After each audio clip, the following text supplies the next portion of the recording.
All right, what's up, everybody? Thank you for tuning in today, and welcome to, let's say, episode number 41 of the Tattoo Weekly.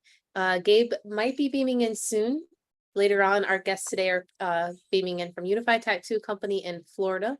And Jake and I are excited to be here. We had a lot going on the last couple of weeks, myself the last weekend at Rubber City Tattoo Invitational. And it's another beautiful week. It's August now, Jake. Seems like months have kind of just zipped on by. It has. My son starts school a week from today, so yeah, the summer kind of zipped past us. What's crazy is like we go to the boat on weekends, and it has been so hot. It's so hot on the boat, and you get in the water, and it's even worse. And then you're like, oh my god, I can't escape it. This weekend, like these storms came through the south, and it was cold. Like you would get in the water and be warm, and then as soon as you get out, you have to like run back, in the boat, get a sweatshirt, get a towel. It was like we flipped a switch. I'm sure it's temporary. I'm sure next weekend will be miserably hot again. But for just a split second, I felt fall this weekend. It's pretty nice. Yeah, I definitely enjoy that feeling when it's been. Yeah. So do we want to run we running intros, or are we just going to go? Yeah, let's run some intros. All right.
All right. Now we're back. So tell me a little bit about the show this weekend. Was it well attended? A lot of fun? Please. Now that I searched for words to describe it, yeah, it was a great time. Tony Urbanic, if anyone's watching from the Reinventing channel, Tony Urbanic does monthly shows, and he has done so for a long time. Machines, Magnetism, and Mayhem. But this weekend he did Machines, Magnetism, and Mimosas. So that was really cool. I think that Tony did an exceptional job. Honestly, like when you're thinking about putting on a convention, there's a ton of variables, and he did a really good job of thinking about things before they came into an issue. He had a really good team. He had really good flow with the way that the booths were set up. It was really clean. It was exceptionally clean. They were attending to the booths multiple times a day, which is usually not seen. So I thought that was really unique. A lot of really, really good tattoos, and just an overall really good vibe. He crafted the event very well. So Tony, if you're watching, great job over there. Mm-hmm. Yeah, that's awesome. Was it in like a downtown area, or is it out of town? What's the venue itself like? The venue itself is in downtown Akron, Ohio. Surprisingly, it's a new city. I've never actually really been to Akron before. So I was pleasantly surprised. It's like a comfortable, smallish, biggish city.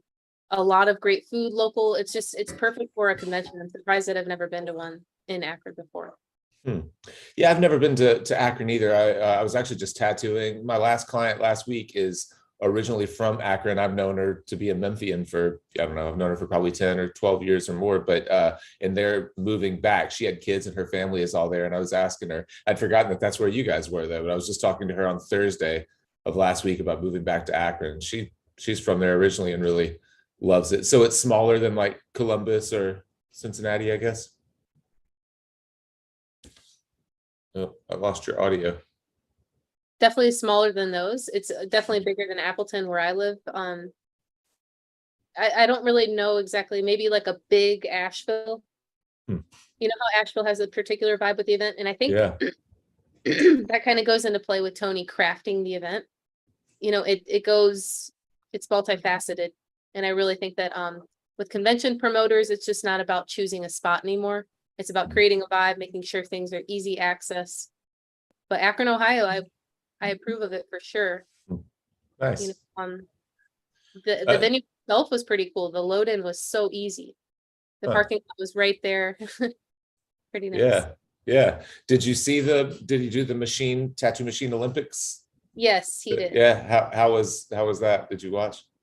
Yeah, I've definitely watched. It was really funny because I kind of was familiar with the different people that were involved, and to see their enthusiasm, to see like them talk about what they did wrong, it was pretty interesting. It was a lot of fun, honestly. Gabe got really into it as well. We had a lot of cameras kind of posted up on either end of the boards and stuff like that. Yeah, that's awesome. Yeah, I'd love to see if there's any video of it. I'd love to check it out sometime, or see it in real life would be even better. So yeah, do you know Aaron from TatCom? Are you guys familiar with TatCom? Let me know.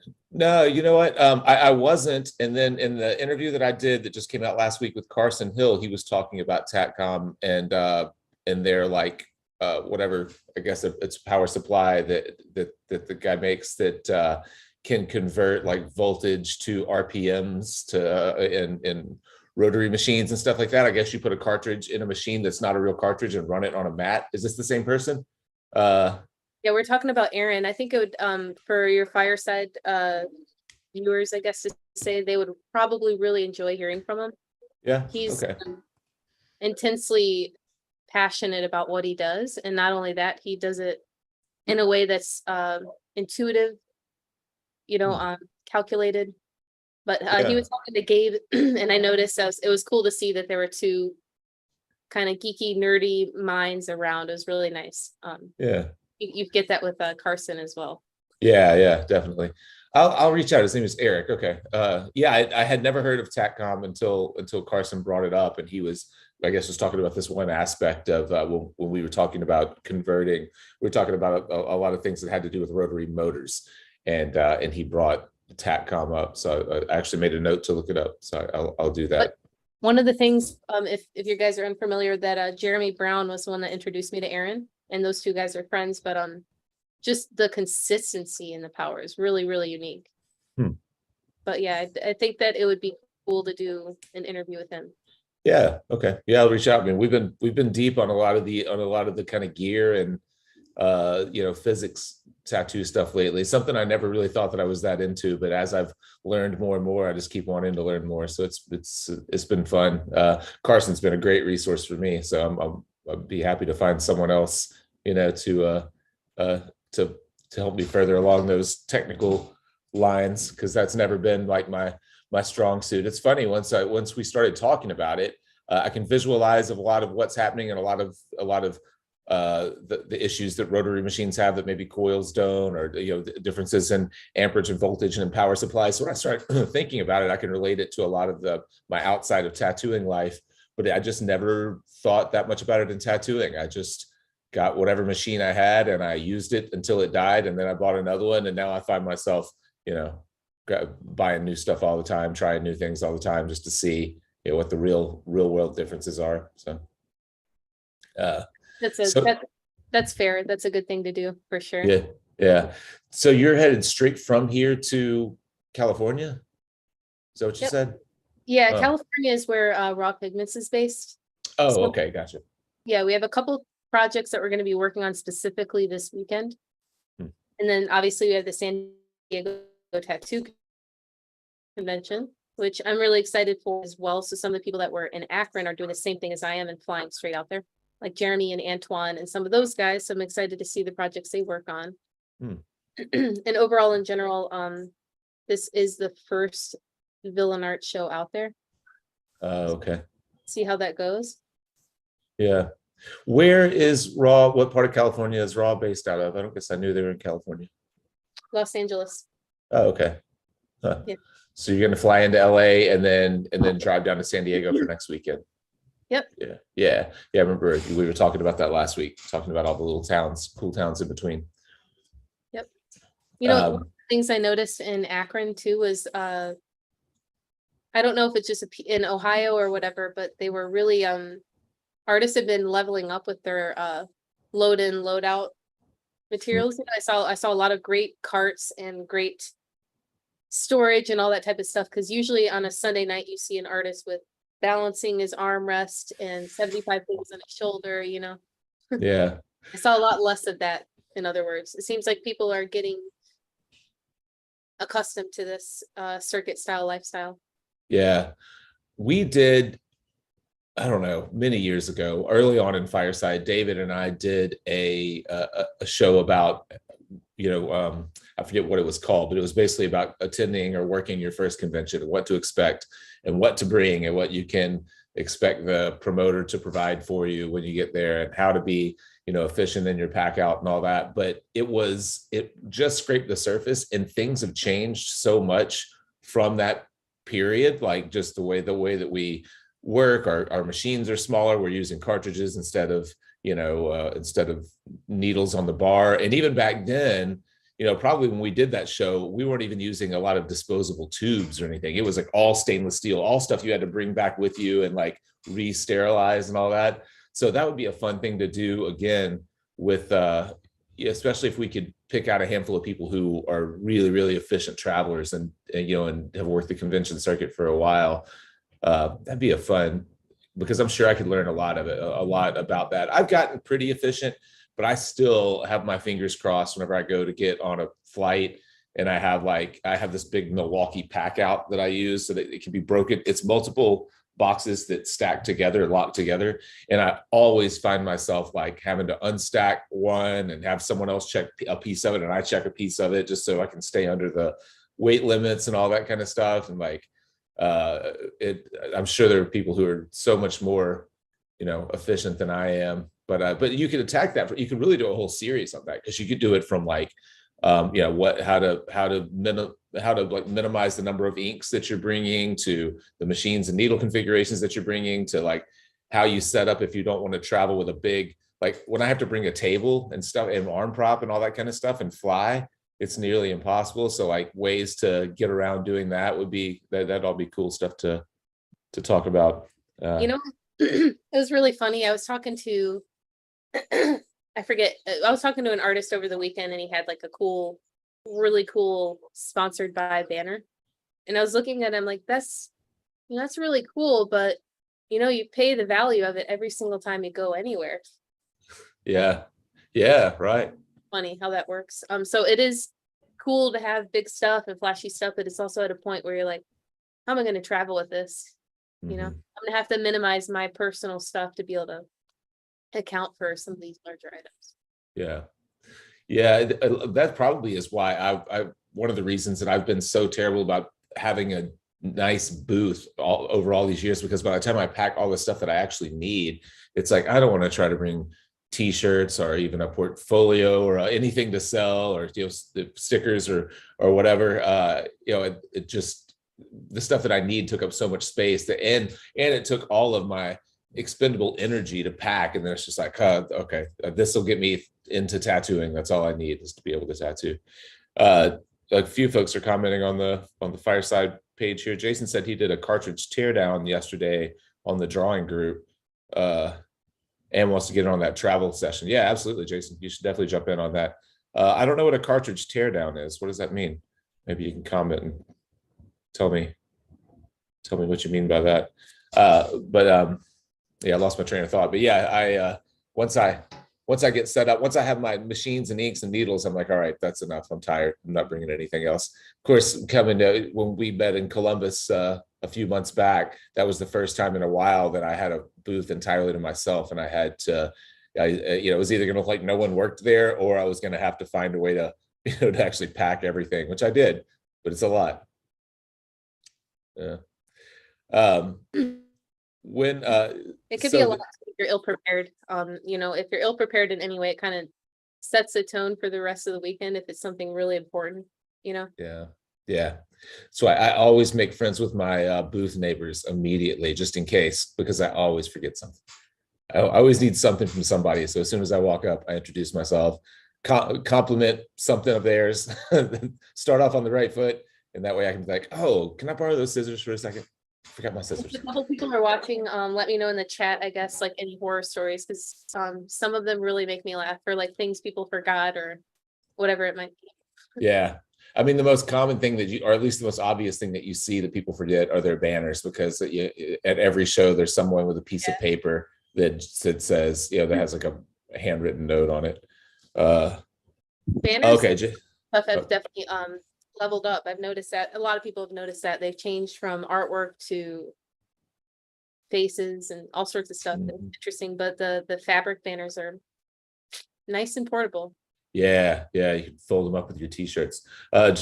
Jason says, "Oh, okay, you took cartridges apart and have looked at how the differences can impact machines and tattoos." Yeah, that's cool. I'd like to go back and watch that. I've never done that. I've thought about it. I've thought about just cutting some down, and and you have different mechanisms in the cartridges, like rubber bands or membranes, or I'm sure there are magnets. The Neo carts are just all magnetic. They're all enclosed, so there are a lot of different technologies being used to push needles inside a cartridge. That would be cool to go through and find some of the more common ones and break them down. I was just on Russ's I'm drawing a blank on the name now, Launchpad. I was on Russ's thing, Launchpad, over the weekend. Someone had mentioned me in a comment, so I went and I was reading the thread, and they were talking about the episode that we just put out last week with Carson, and asking about his new machine. And one of the things that I've found with it, that I thought it was going to be a great liner, and then I put the cartridges that I've been using Maverick cartridges for a little while, and I like them. And I would dip I'm using their 20% cartridge, 20% cam, and I would dip in the ink, and then as soon as I pull my needle out of the ink, it just spits all the ink back out before I could even get to the skin. And I was like, oh, I have a bad cartridge. I did it with like 3 or 4 cartridges, and the mags are fine, but the smaller liners were just spitting all the ink back out. So I was like, oh man, I don't know what's going on. So I ended up changing the cam from his 20% cam, which is a pretty aggressive hitting one, to the 33, and it stopped all of that. It doesn't spit at all. It lines perfectly. I haven't talked to Carson about this either, but it was such a weird thing. I guess just like the individual cams changed the stroke, like the amount of time the needle is extended, and then how quickly or slowly it retracts, like how fast it goes in and how long it stays in, and then how fast it comes out. So all the cams change that profile. And I don't know what it was about that more aggressive cam, and I don't have any other cartridges. I'm going to buy a different brand and see if it makes any difference. But yeah, every cartridge that I tried to set a liner up, it just spit all of the ink out. And my original Numa 4 that he sent me doesn't do that, but the new one that's more powerful does. So kind of crazy. Yeah, that's just a cartridge deep dive. I don't know why we went that way. I guess because Jason mentioned cartridges. Well, it's okay, and it's interesting you said that, because I have, so I hear a lot of things about different stuff when you're traveling around, and the Numa just hasn't I feel like it hasn't surfaced enough, especially internationally. But I heard someone say something similar to over the weekend, specifically. Yeah, really? Something that they were having a similar issue? Brown, honestly, we're just commenting on the fact of like just identifying things, Mm-hmm. Yeah. Yeah, it's one of those things. And I can remember in our original conversations with Carson and talking about the challenges of designing the receptacle for a cartridge when you're designing tattoo machines. And he's like, yeah, you try to make them work with every kind of cartridge profile that you can, but there are subtle differences in so many of how the mechanisms lock in and all that. And for the most, so many of the cartridges are just super cheaply made, and so it's hard to make a tattoo machine that works, that bends to the subtle changes in these molds that these cartridges are made for. But I was telling him, I was like, if I have 4 or 5 tattoo machines laying around, and I just place an order, and I've got 1,000 or 500 cartridges, and it doesn't work with my favorite machine, I'm going to switch to another machine. I'm not throwing away 500 cartridges. I'm just going to find a machine that the cartridges work with until I get through those, and then maybe I'll go back to your machine, or maybe I won't. And that's probably not the way to do it. Obviously, the machine is a more important piece than the cartridge, but I also don't want to waste a whole, order of cartridges. And if I can't get it to lock in properly, or or whatever for a while with the Scorpion, the by Ink Machines. I was having trouble with it. I think it was the Scorpion. I was having trouble with some cartridges like slowly vibrating their way loose. And then as I would I would be turning or moving my hand and the cartridge would just shoot across the room. So I had to, so I quit using that machine until I finished using those cartridges, So, yeah, that's it's unfortunate and unpredictable at the same time in terms of the quality of cartridges and stuff like that. But it would be interesting if you kind of forecast the futuristic forecasting type of different materials that they come up with through like 3D printing or whatever type of new actual materials that have been discovered recently. Yeah. Yeah. It's funny. I listen to people who prefer one cartridge over another. My buddy Ty Pilata has tried. I went and tattooed at his shop in Austin 2 weeks ago. And I swear it's like a cartridge factory. He has so many different brands. They're like, he's not loyal to anything. He's just like, so I was like, oh, cool. I haven't used Black Claw cartridges. So I tried one of those, and he had, Quadrant, he had Maverick, he had all these different cartridge manufacturers. And it had me thinking about a couple of years ago, Dane Smith, a guy that we podcasted with, and I forget where Dane, do you know him? Yeah, I forget I just was hanging out with him in at his spot in Indianapolis last month. Yeah. So I love Dane's a great guy, and he started a cartridge, like basically a supply company in the cream tattoo supplies. And so so when they first came out, he gave me a couple of boxes to try, and I was like, what made you? I think we did this on an episode. I was asking him like what made him get into it and all that. And basically they just started by getting a group of people who all wanted to use the same kind of cartridges in their shop. And they found that it was cheaper just to like order them directly from China, and you could white label them, you could label them however you wanted, which I don't think at first they were labeling them at all, but they were just so much cheaper to buy that way that you could just basically have your own manufactured or label them.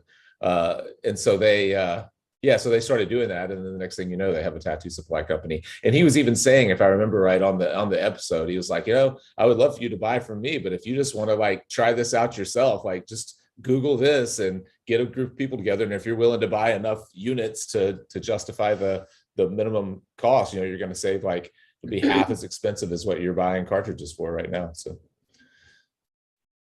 I remember watching that episode. It'd been a long time, but it's funny to see. I don't know exactly how long that was, but he's a particular special person. He's really ambitious, but not for the same types of reasons. He just wants to, he likes making people happy from what I saw. And like, he's got a bigger, they're moving into a bigger spot, which is great. Bigger plans around the world, but he's really, I feel like, doing really well for himself. When you see artists who are like that he just wants to tattoo, but at the same time, the business has taken on new supplies, new location, new artists. Yeah, that's awesome. I haven't caught up with him in a little while, but that's I'm glad he's, I'm glad he's doing well. He deserves it. Really, really great guy, great personality, easy to talk to, good artist.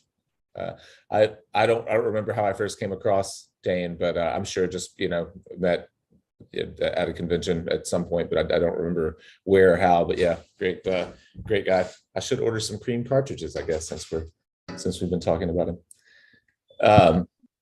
Well, so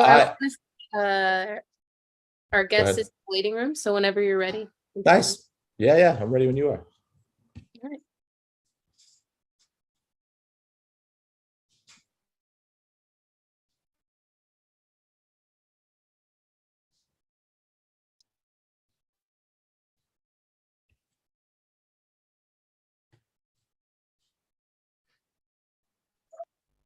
And he's going to be guesting with Bart, and I thought that was really cool because it's got a really nice spot. Oh yeah, down in Florida, right? Yep. Yeah. one of the saints. Augustine. Right? Augustine. Right. Sorry, I'm gonna take a drink of smoothie. It's melting on me.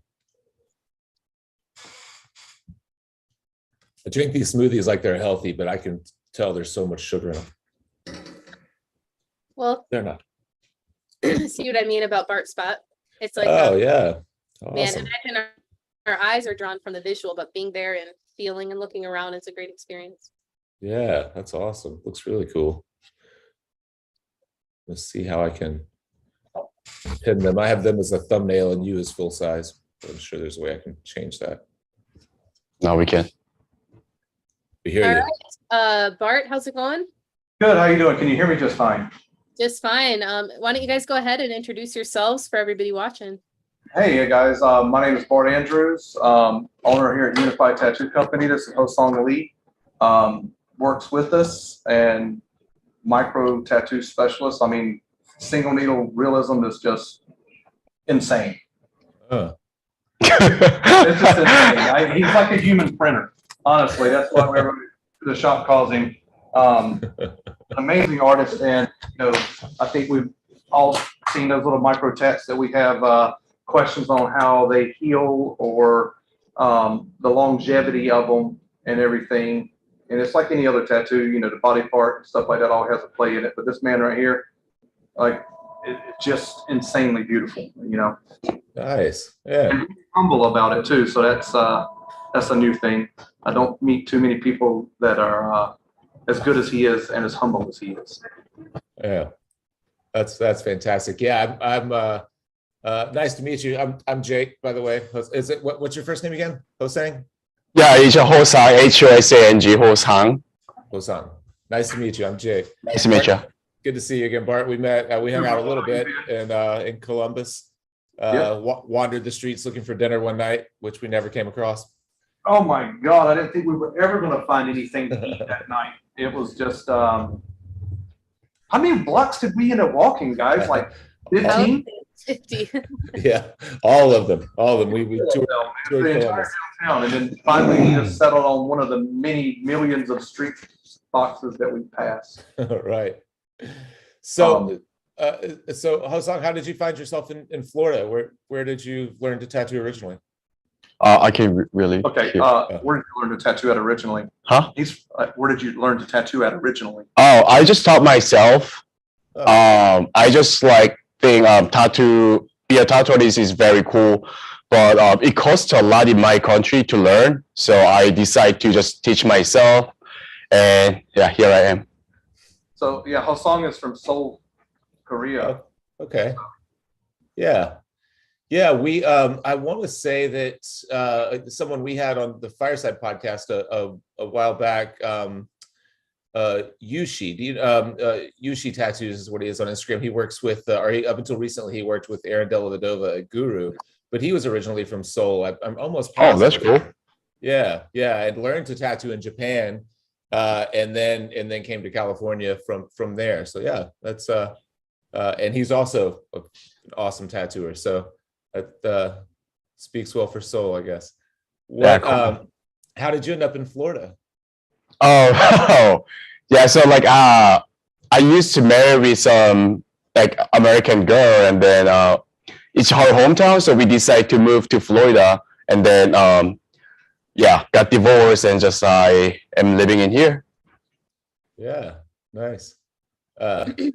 And how? So go ahead. I was going to say, just to kind of kill the curiosity, I'm going to show off some of your work if that's cool, and we can kind of go through a little bit. I know Awesome. I know that you would love to see this.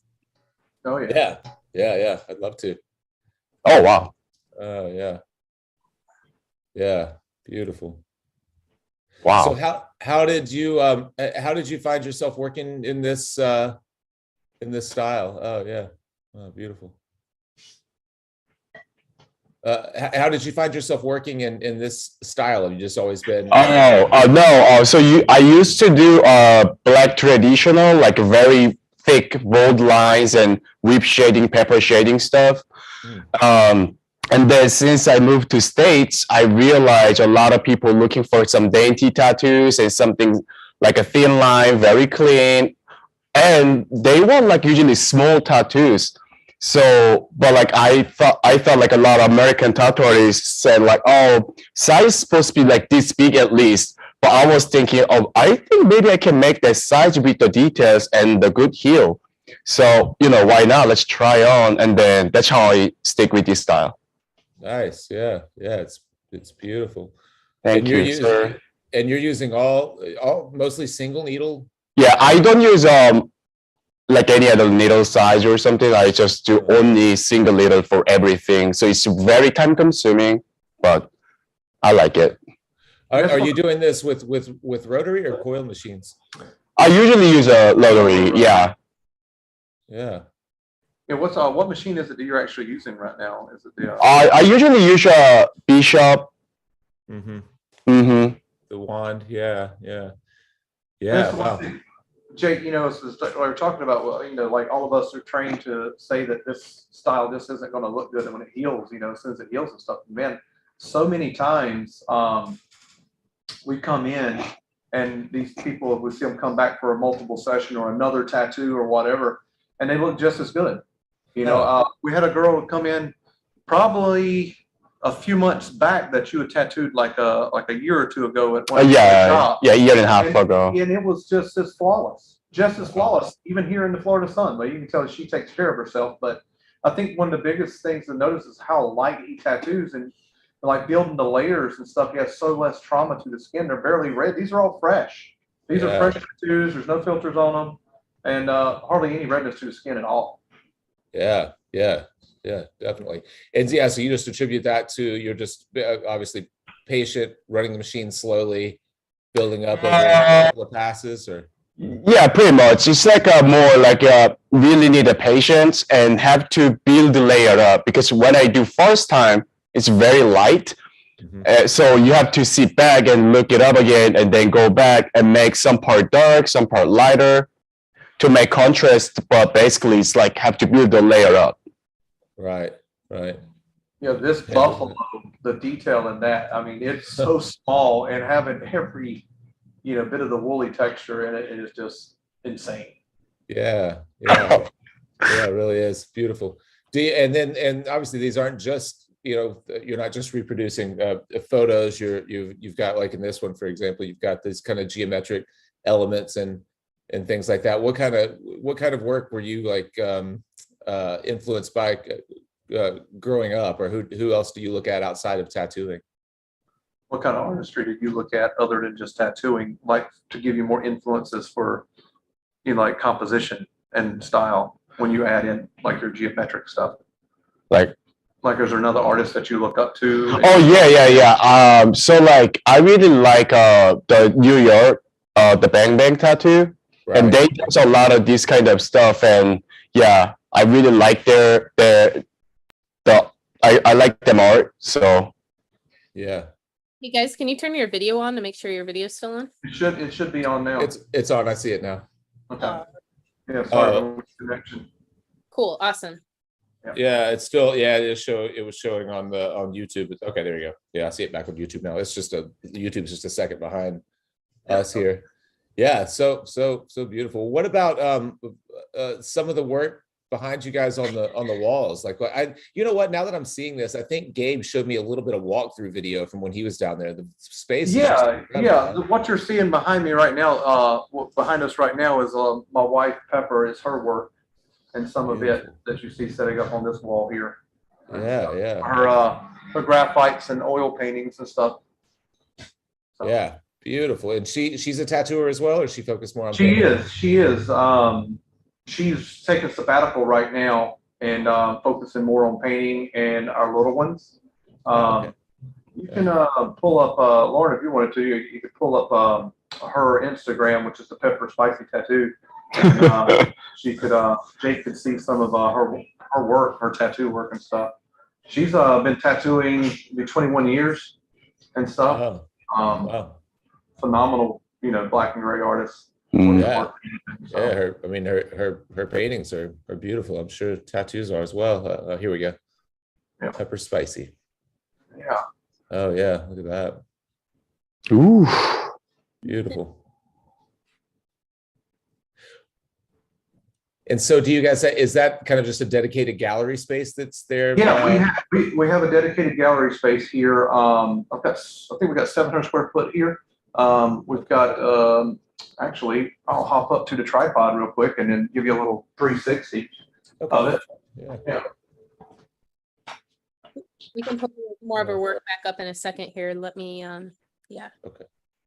Oh, So we yeah. have a stage here that the resident artist can use this to paint on during downtime. We have a guest artist in town right now, so I've set that up for that. Nice. I've got more gallery wall space up here for everybody, and then here you guys are there. But then, other artists and stuff. Yeah, yeah. That's an awesome space. So just that, so that room is about 700 square feet. You were saying, I thought for a second you were saying the shop was like, oh, wow. No, just this Okay. room here All right. alone is about 700 square foot. So Yeah. Yeah, that's a great space. What kind of town? It's St. Augustine, right?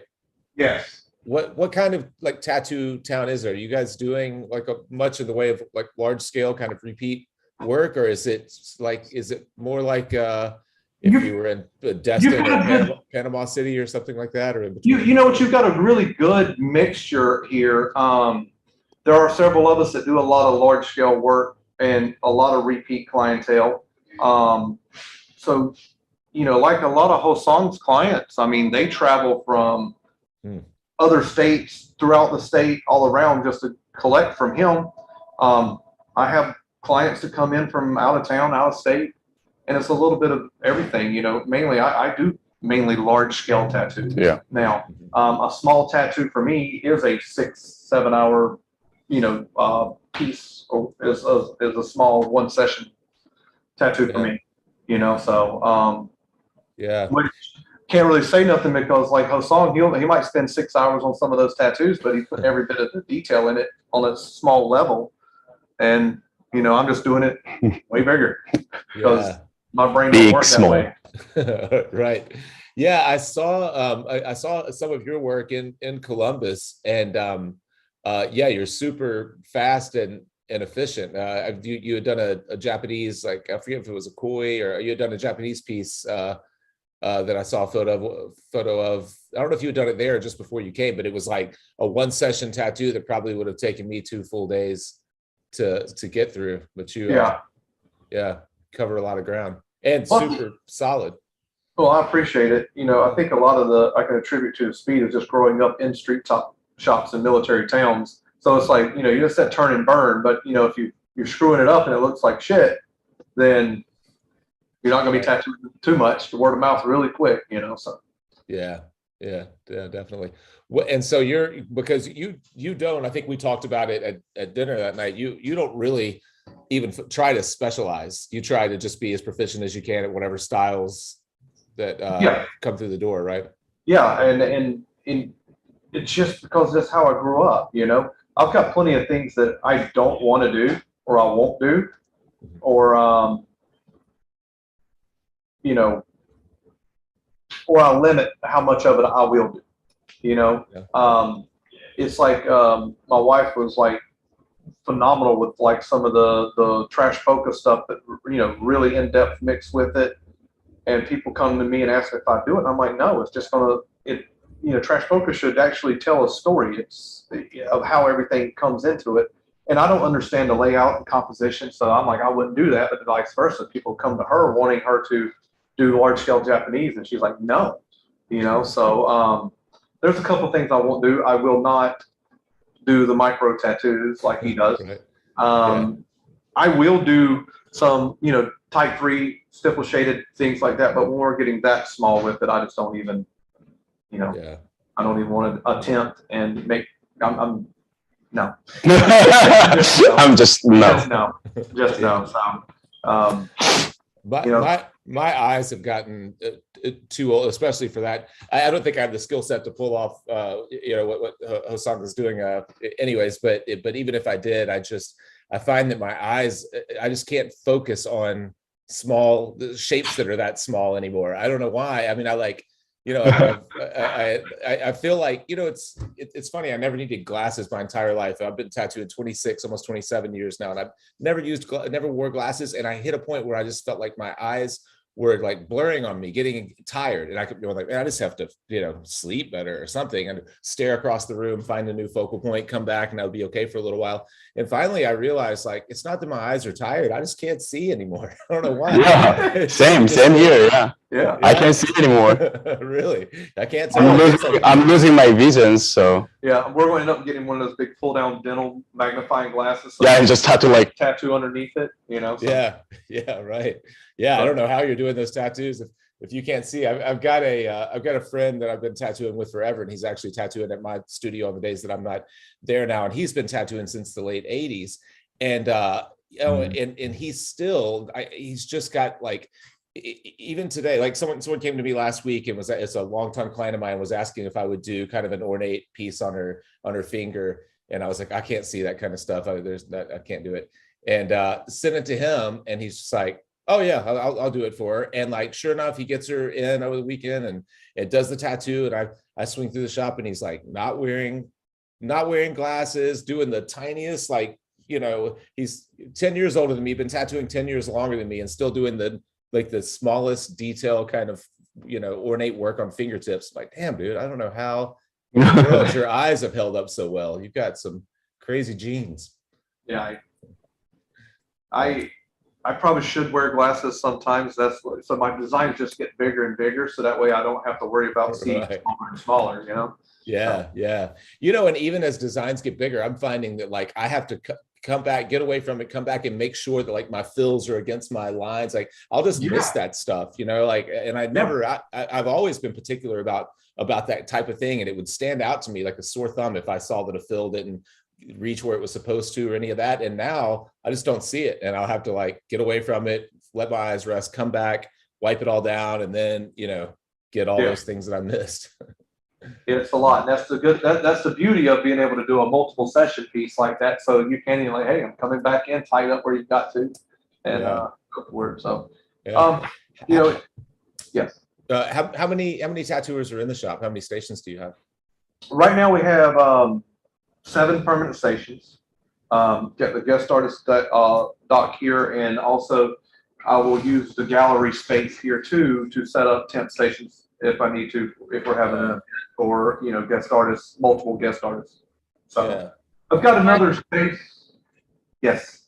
I wanted to ask you too, like, seems like you guys have really great chemistry. I'm curious, when bringing someone in, how does it go right at first? Kind of, it seems like identifying what you're good at and a lack of competition, but also, competitive energy to make the best work. But I'm just curious if there's anything that you do specifically to kind of cater to multiple personalities, cater to someone coming into your house, from overseas. It seems like you guys work together pretty well. Well, he's been in town for a couple of years. Was working at another studio, and I'd met him a long time ago, briefly and stuff. But I've seen his work and followed his work. I thought he was great. A situation came up where he was no longer at that studio, so I sent him a message. Hey man, give me a call.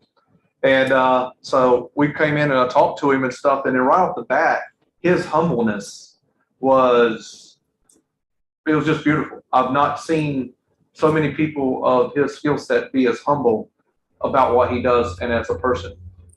But what even more for him that was appealing is like he was very professional.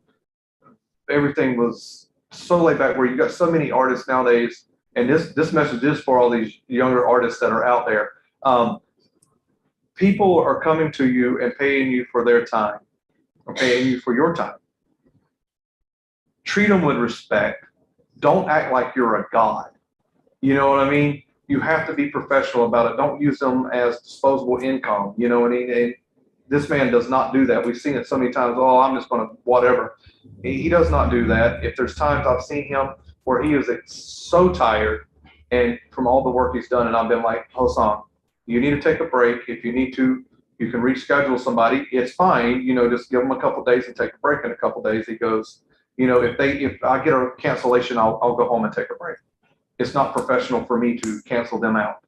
And it just reminds me of me when I was younger, before I was so damn tired I could barely walk half the time. But, you know, I always say that you're going to have to give it a couple of months.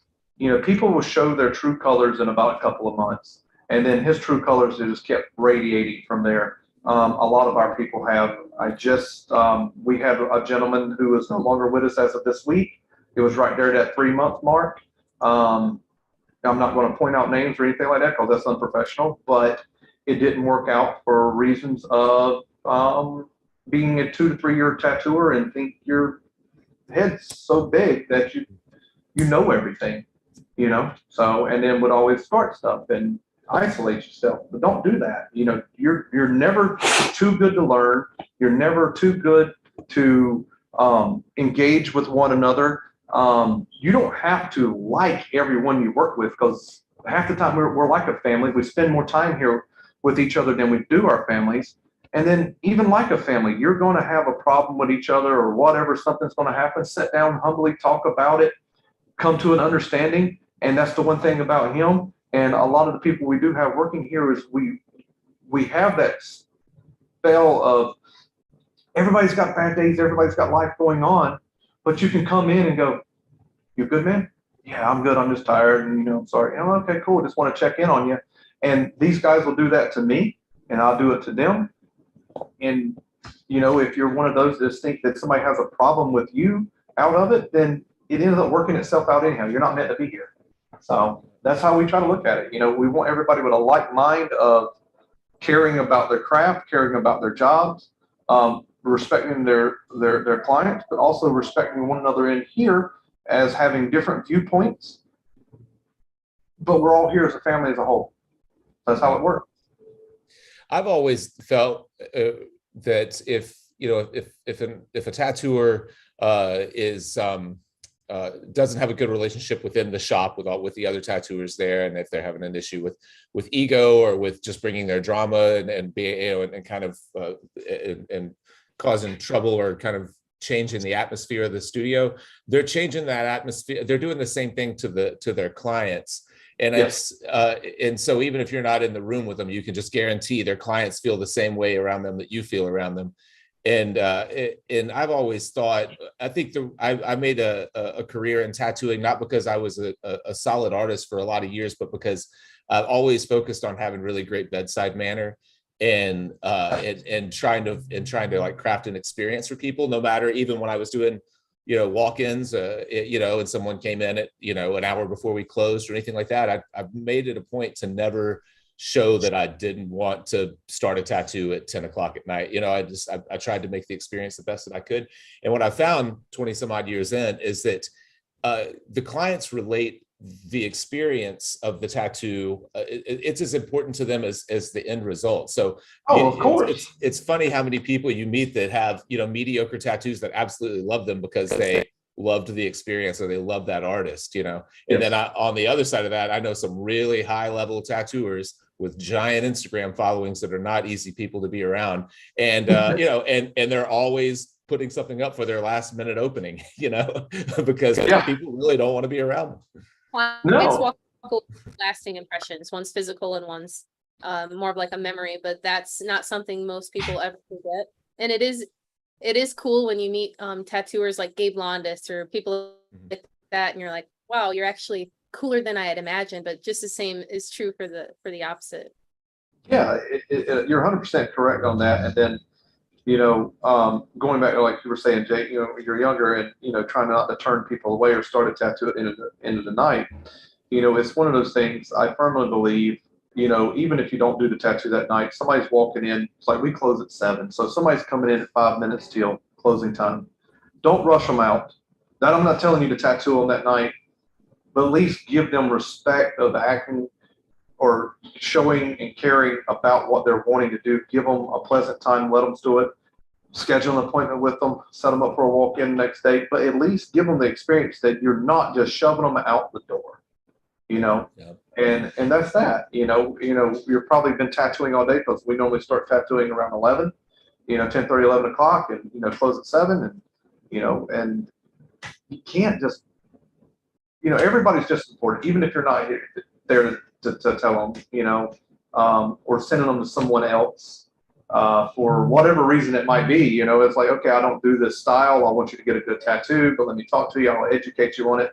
And I find that people find value in that education that you can give them with kindness more than, you know, say the tattoo itself. If you give them a tattoo that you're not good at, or you're just beat dead tired, just spend the time with them and discuss it with them.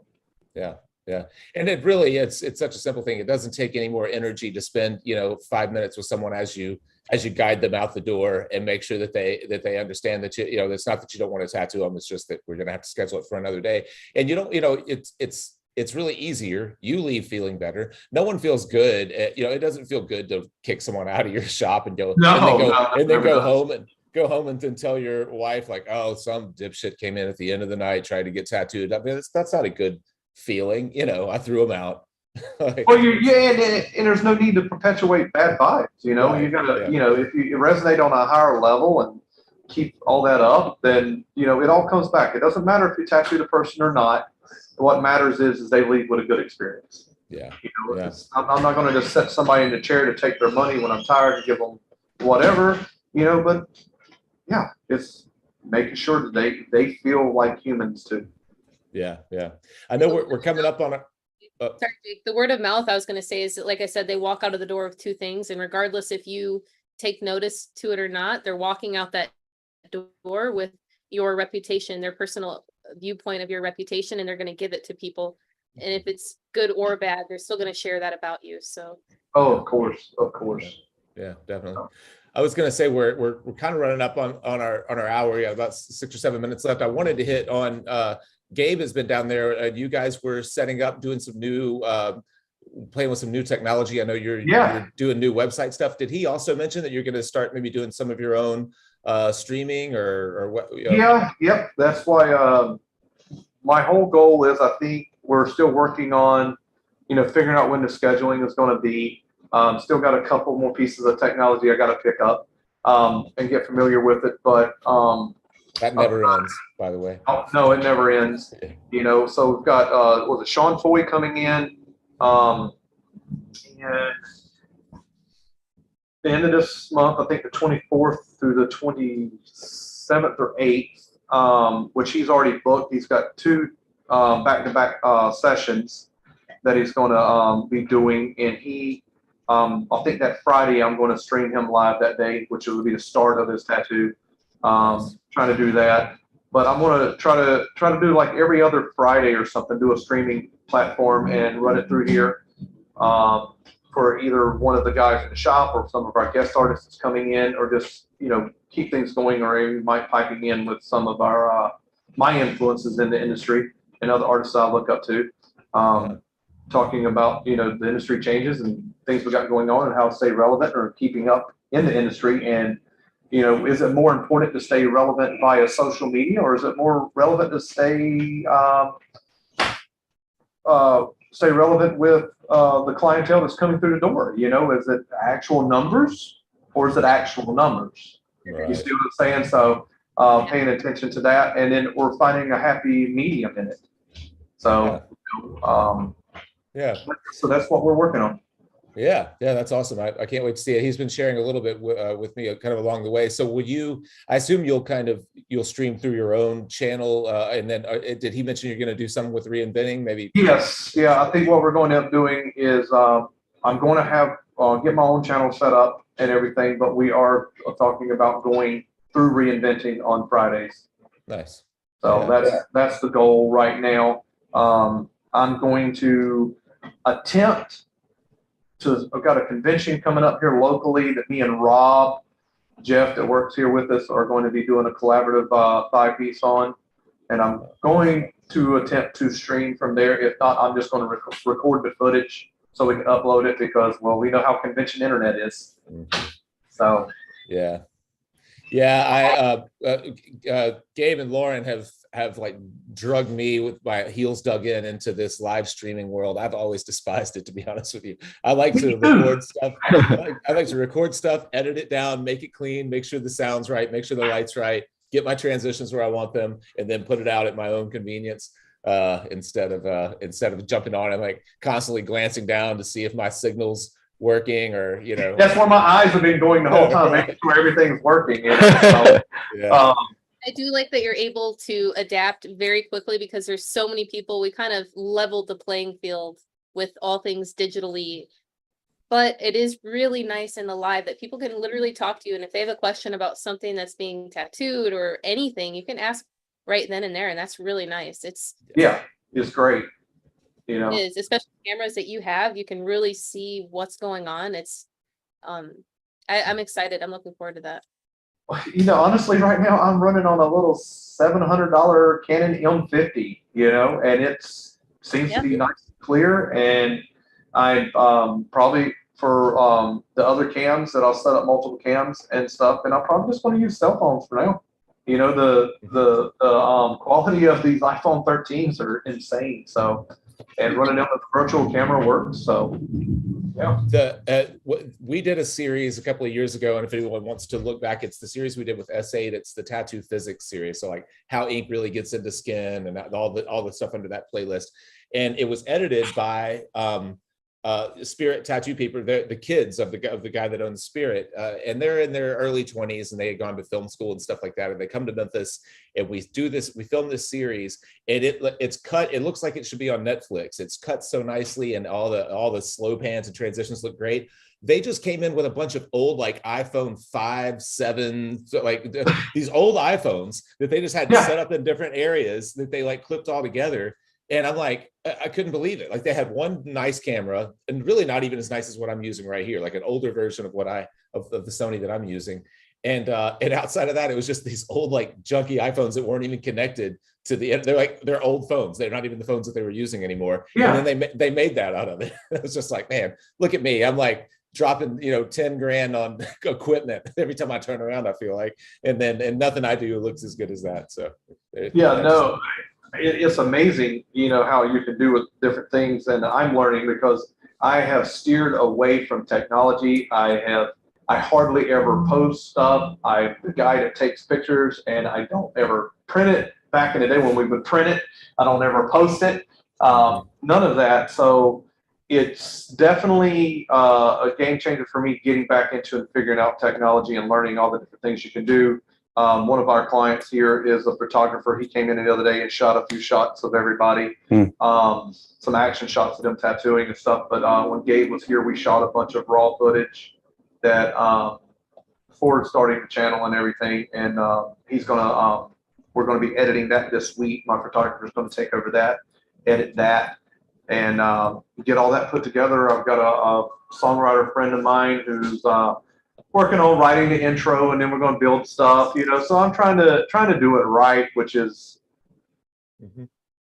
where the hell do I go from here? Why am I in this seat now? And if it wasn't for Gabe doing this, I would not be here doing it, because I have for many years I turned away interviews multiple times, you know, with magazines, all that stuff back in the day, because I never felt I was ready. I don't feel, you know, why does anybody want to talk to me? What do I have to offer? You know, so I feel comfortable with myself now and everything that I've been through to be able to share different stuff and know what I'm going to talk to someone about. So yeah, sure. I'm excited. I'm excited to see what you do. I'll tune in for sure. All right, sounds great, man. I appreciate it. All right. So, well, thank you for having us on this morning. Thank you guys. Great. Good to see you again, Bart. Nice to meet you, Hosang. Beautiful work. Thank you. Really, yeah, love it.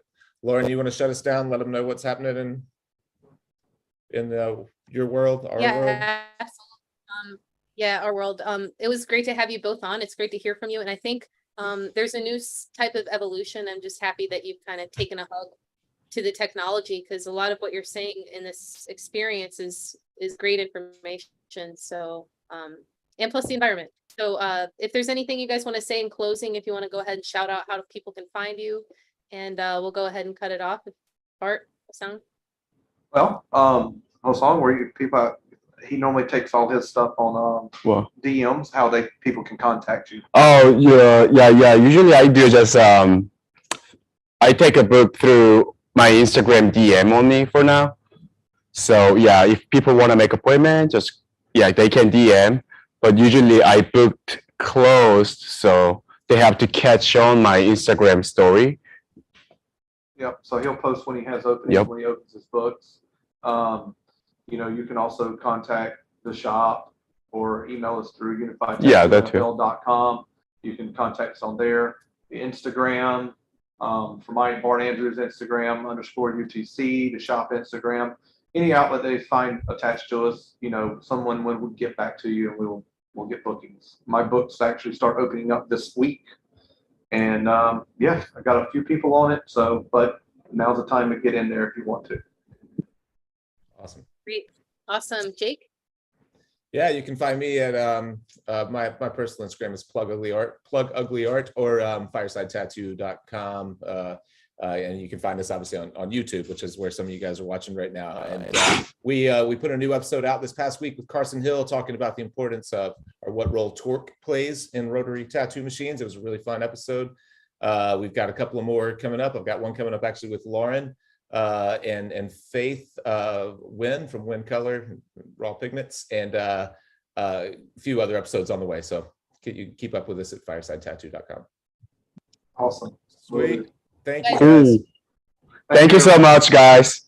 Bye. Bye. Woohoo!